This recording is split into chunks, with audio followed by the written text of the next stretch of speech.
પહેલી વાર આયા છે प्यार का नगमा है मौजों की रवानी है जिंदगी और कुछ भी नहीं तेरी मेरी कहानी है एक प्यार का नगमा है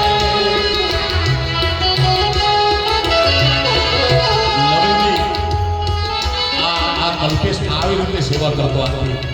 15 વર્ષ પહેલા મેં જોયું મારા કાર્યક્રમમાં આ જ ગૌશાળામાં ત્યારે સેવા કરતો મા ગૌત્રીના એવડા આશીર્વાદ મળ્યા એને કે વર્ષે કરોડો રૂપિયાનું દાન કરે છે.